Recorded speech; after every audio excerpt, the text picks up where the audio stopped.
The day's peace arrived with the strange, fragile weight of a held breath. Rimuru had barely finished the late-night discussion when the plan settled into place. Kigali and Tyr would remain in Tempest, and the labyrinth would serve as both sanctuary and truth seeker, a place where hidden corruption could be dragged into the light. Tyr still drifted between waking and sleep, so the labyrinth promised safety, precision, and a deeper reading of whatever poison might have taken root in her. Kigali would follow, bound by loyalty and circumstance, and Rimuru accepted them both with the calm of a man who had already decided where the storm belonged. Sylvia returned to Thalion, and Rimuru gave her a cell phone as though handing over a lifeline shaped like courtesy.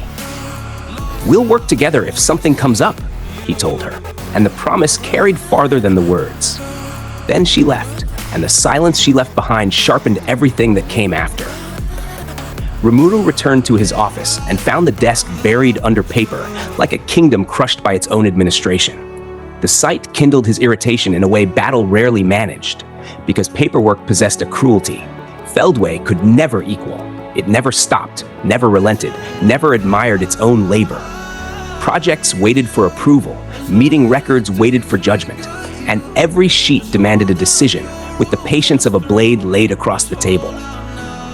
He dealt with it all in practiced motions, choosing what moved forward and what could sleep a little longer, while the World Congress in Inglacia loomed 2 days away, like a bell already beginning to ring. That gathering would draw the Council of the West and the Emperor of the Eastern Empire into the same hall, a moment history would remember even if history lacked the sense to appreciate it.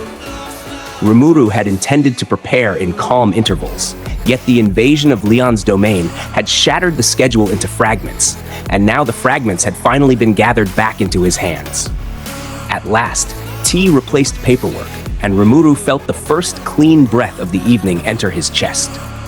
Diablo brought the cup himself, wearing the solemn pride of a man fulfilling a sacred office, and the sight alone reminded Rimuru how much danger could arrive wearing impeccable manners. He invited Diablo to sit, and the demon obeyed with fervent gratitude that Rimuru ignored on principle. Then Rimuru asked the question that mattered most. What exactly was Feldway from the enemy's point of view? Diablo folded his thoughts with exquisite care before answering. Feldway, he said, was serious-minded, hard-headed, inflexible, a man who made a decision and sealed it there. He sought little feedback, accepted even less, and treated dissent as a nuisance rather than a gift. Rimuru listened and understood the shape of the problem at once. A ruler like that rewarded blind obedience and punished imagination, which meant every useful weakness would live under layers of stubborn pride. The true danger, however, remained hidden somewhere deeper, waiting for Diablo to expose it. Diablo's next words cut through the room like cold metal. Feldway's main force, he explained, did not truly belong to this world. The aggressors had once been expelled by Veldanava, and over time, their power, their forms, and even the angels assigned to watch them had shifted into something harsher and stranger. Their base lay in another world, linked to this one by underworld gates, and those gates served as channels for influence, invasion, and contamination. The demons had once managed them, even guarded them, and the last known gate still clung to existence near Leon's domain under Carrera's watch. Diablo's contempt for the things made the air around him feel sharp. Anyone who crossed through with a physical body, he said, returned altered, tainted, reshaped by the journey, which meant anyone arriving from the far side of the gates could be assumed to belong to the aggressors.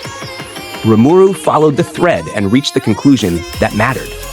The enemy had come through a door that should have remained sealed, and the world itself had already paid the price. Rimuru pressed on, and Diablo answered with the quiet pleasure of a predator finally allowed to display its teeth. Feldway, he said, had also opened the gates to the Celestial Palace, the origin place, the birthplace of Veldanava himself. From there, one could cross to other worlds while keeping a true main body intact. That single detail changed everything. Feldway's presence in this world belonged to a temporary body, a shell useful for movement and expendable in battle, while his real self remained elsewhere, out of reach of ordinary destruction. Diablo compared the structure to a consciousness split across terminals, data feeding to a central core, and Rimuru felt the shape of the trap close around his thoughts. A blow that struck the temporary body would achieve little, perhaps even nothing. The true opponent waited beyond ordinary force, beyond the sort of clean answer most battles offered. Feldway's main body might rival a true dragon. Guy's name surfaced in Rimuru's mind. Then the rest of the implication followed in a grim, steady line. The man he had expected to hand to Diablo might prove monstrous enough to justify that caution. Rimuru voiced the obvious question anyway, and Diablo answered with a smile that carried danger rather than comfort. He would handle Feldway, he said, and he would strive to meet every expectation Rimuru placed upon him. Rimuru believed that much, even when the thought of relying on Diablo's confidence felt like trusting a storm to choose a direction. Diablo never accepted work beyond his reach. That alone gave his arrogance a hard edge of reliability. The conclusion settled in Rimuru's mind. If the battle became a prolonged stalemate, he would let one of his own people carry it. Then Diablo offered the next piece of the enemy's design, and the room darkened around it. Feldway's next target, he suspected, would be Masayuki. Rimuru's brow rose at that, yet the logic soon arranged itself. If Feldway feared Ludora's return, then Masayuki's resemblance to that legend would draw the enemy's attention like blood in clear water. Velgrin's devotion only deepened the suspicion. Feldway, stubborn and unforgiving, would pursue a man like that with the persistence of a curse. Rimuru understood then that the upcoming Congress carried a finer edge than any ceremonial gathering deserved. The warning from Milim arrived before the tension could settle. Rimuru heard her voice through thought communication, sharp with urgency and trouble. Obela had fled into Milim's domain, and she had already crossed blades with Michael. Rimuru ended the exchange at once and headed for Milim's castle, where construction still framed the completed parts like a promise waiting for its own fulfillment. In one of the hospital rooms, Obela lay recovering, her body strained by exhaustion and the violence that had driven her here.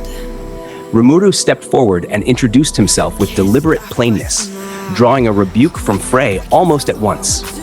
She scolded him for lacking authority, for failing to project the weight expected of a ruler. And Rimuru answered her with quiet amusement rather than offense. Caroline laughed from the side. Frey glowed with her usual fierce elegance, and the room took on the odd warmth of powerful people briefly forgetting to posture. Beneath the chatter, however, the real purpose waited. Obela met Rimuru's gaze and spoke with a humility that carried more pain than performance. She named herself former mystic leader and admitted the shadow that followed her presence. A turncoat arriving days before war deserved suspicion. Rimuru agreed at once and asked the question that mattered. She had gone back to Feldway, obtained a physical body, and also acquired an angelic skill.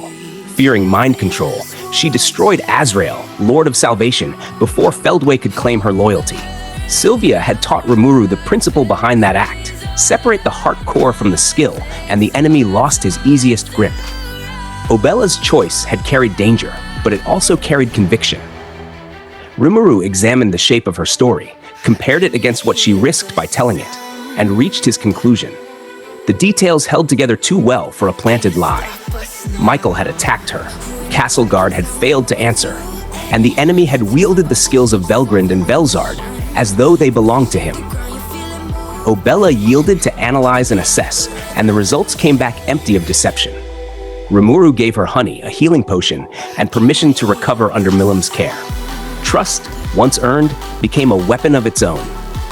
2 days vanished inside the pressure of preparation, and when the World Congress finally arrived, Rimuru stood ready with Benimaru guarding Tempest behind him, Ranga and Soe at his side, and Diablo serving as secretary, with the poise of a man who might have been born in formal wear. Yom greeted him with familiar easy heat, and Rimuru accepted the moment with a nod that carried more history than ceremony. In the square before the assembly hall, he found Masayuki already waiting, and the sight of him struck a subtle alarm into Rimuru's thoughts.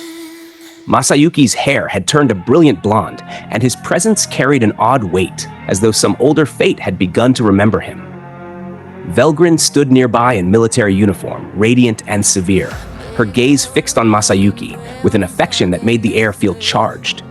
Rimuru and Masayuki entered the circular chamber together, and the room fell quiet around them. Dignitaries, kings, delegates, and observers all turned at once, and the attention held for a long, deliberate beat. Rimuru took his seat opposite Masayuki, while Testarossa occupied the speaker's seat, and Chairman Lester led the proceedings into place.